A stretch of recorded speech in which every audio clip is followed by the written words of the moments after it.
अस्सलाम वालेकुम dear students, I am सियारुद्दीन। उम्मीद करता हूँ कि आप सब खैरियत से होंगे। पिछले चंद लेक्चर से हम पार्ट्स ऑफ स्पीच के बारे में पढ़ रहे थे। तो पार्ट्स ऑफ स्पीच होते क्या हैं, व्हाट आर का पार्ट्स ऑफ स्पीच।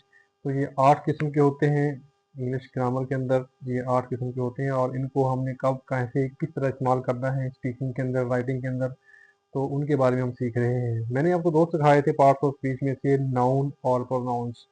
तो मैंने बताया था आपको कि प्रोनाउंस की आगे किस्में हैं, तो उनके बारे में हमने पढ़ना है। हम बगैर किसी देर के हम अपने लेक्चर को स्टार्ट करेंगे।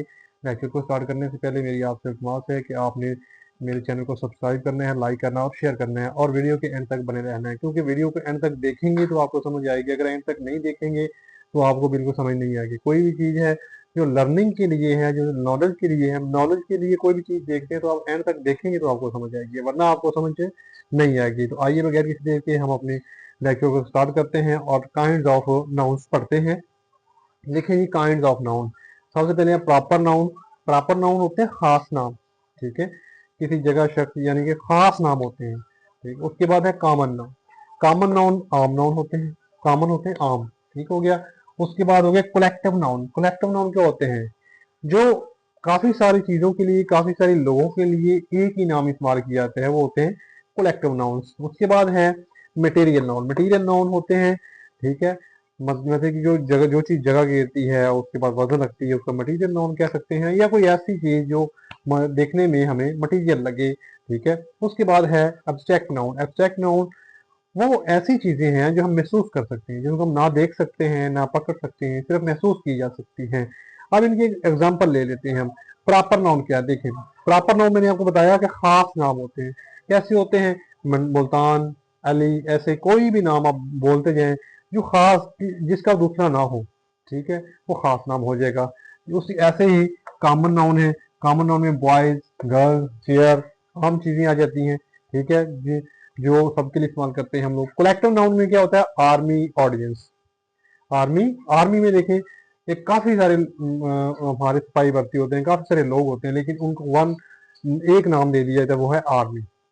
ऐसे ही पुलिस है, पुलिस का नाम दे दीजिए, उसमें काफी सारे लोग होते हैं, ठीक है। तो इस तरीके से जब इकट्ठा कोई नाम इस्तेमाल करते हैं, ये बहुत सारे लोगों के लिए, बहुत सारी चीजों के लिए इसको हम कलेक्टिव नाउन कह देते हैं। ऐसे ही देखें ऑडियंस है। ऑडियंस में हम देखें काफी सारे लोग बैठे होते हैं। आप देखे होगा क्रिकेट मैच देख रहे होते हैं या वैसे ही कोई शो देख रहे होते हैं बैठे, तो वो ऑडियंस हमारी होती है, जो हम, ठीक है, वो ऑडियंस आपके कलेक्टिव नाउन में आ जाती है। मटीरियल नाउन में क्या आ जाएगा, गोल्ड आ जाएगा, सोना, सिल्वर और आयरन, ये मटीरियल नाउन है आपके, ठीक है। इस तरीके से ये आपके मटीरियल नाउन हो जाएंगे, ये एग्जांपल इसकी। उसके बाद है एब्स्ट्रैक्ट नाउन। एब्स्ट्रैक्ट नाउन मैंने आपको बताया, जो चीज हम ना देख सकते हैं, ना उसको पकड़ सकते हैं, सिर्फ हम उसको महसूस कर सकते हैं, उसको हम कहते हैं मटेरियल नाउन।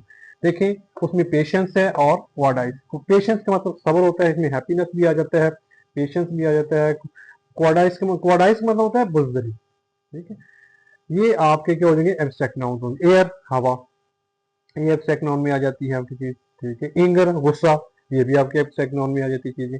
तो ये चीजें जो है आपको 6 क्लास से लेके ऑनवर्ड आपको आनी चाहिए, और इसलिए आपको ताहयात पूरी लाइफ में काम आने वाली चीजें हैं। इसको आपने अच्छे तरीके से याद कर लेना है और इसको लिख के, याद करके सीखना है आपने। आपने क्या करना है, इनकी रोजाना की 2 एग्जाम्पल लेनी है, लिखनी है, उनको अपने सेंटेंसेस में इस्तेमाल करना है, रोजमर्रा जिंदगी में इस्तेमाल करें उनको। इस तरीके से आपको ये समझ आएंगी चीजें। आप अपने इर्द गिर्द देखेंगे कौन से कलेक्टिव नाउन है, कौन से कॉमन नाउन है, कौन से प्रॉपर नाउन है, कौन से मटेरियल नाउन है, कौन से मतलब ये कि दूसरे नाउन हैं, ठीक है। अब कलेक्टिव नाउन्स में और न्यूटर नाउन भी होते हैं, ठीक है, न्यूटर नाउन काम, और इस तरीके से और नाउन भी होते हैं, लेकिन ये आम, ये आपको लाजमी सीखने चाहिए, ठीक है। ये आपके पेपर्स में भी आते हैं, आपको पूछे भी जाते हैं, ठीक हो गया। तो इन चीजों को आपने याद कर लेना है। एक दफा इनको देख लेते हैं। काइंड ऑफ नाउन, नाउन 6 होती है, proper noun, common noun, collective noun, material noun और एब्स्ट्रैक्ट नाउन। अब इनके आगे एग्जांपल्स हैं, मुल्तान, अली, ये प्रॉपर नाउन के एग्जांपल है। कॉमन नाउन क्या है, बॉयज, गर्ल्स, शेयर, ये इनके एग्जांपल्स हैं। कलेक्टिव नाउन में क्या होता है, आर्मी, ऑडियंस, ये आपके कलेक्टिव नाउन में आ जाता है, ठीक है। क्राउड भी आ सकता है इसमें।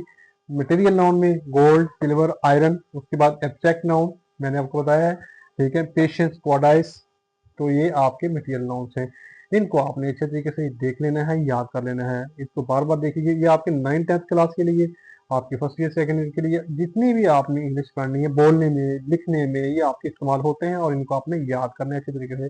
याद करके इनको लिखना भी सीख लेना है कि कब कहाँ कैसे इस्तेमाल होते हैं। पार्ट्स ऑफ स्पीच होते हैं। पार्ट्स ऑफ स्पीच का मतलब क्या होता है? ये 8 होते हैं। 2 मैंने आपको करवाने शुरू हुए हैं, नाउन और प्रॉपर कॉमन नाउन्स। ठीक है, आज नाउन कंप्लीट हो गए ऑलमोस्ट, अब हमने करने हैं प्रोनाउंस। उसके बाद आगे इंशाल्लाह 8 टर्न बाय टर्न करते जाएंगे। रोजाना का एक सीखेंगे तो आपको 8 दिनों के अंदर ये आपके सारे पार्ट्स ऑफ स्पीच आ जाएंगे। पार्ट्स ऑफ स्पीच क्या होते हैं? ठीक है, तर्ज कलाम होते हैं। कुछ स्पीकिंग के अंदर, कुछ लिखने के अंदर ग्रामेटिकली कुछ ऐसे लफ्ज होते हैं जिनको अपनी मौके महल के मुताबिक, उनके जगह के मुताबिक, ठीक है, इस्तेमाल करते हैं हमारी राइटिंग के अंदर, हमारी स्पीकिंग के अंदर को निखारने के लिए। उसको पार्ट्स ऑफ स्पीच कहते हैं। तो 2 मैंने आपको शुरू करवाए थे, नाउन्स और प्रोनाउंस। नाउन्स तकरीबन कंप्लीट हो गए हैं। अगले लेक्चर में मैंने आपको प्रोनाउंस मैंने बता चुका हूँ आपको प्रोनाउंस की किस्में बतानी कितनी होती हैं और उनकी आगे केसेस बतानी है वो कितनी होती हैं। तो बने रहिएगा, आपने उस लेक्चर को भी लाजमी देखना है। उम्मीद करता हूँ कि आपको लेक्चर समझ आ गया होगा। दुआ में याद रखिएगा।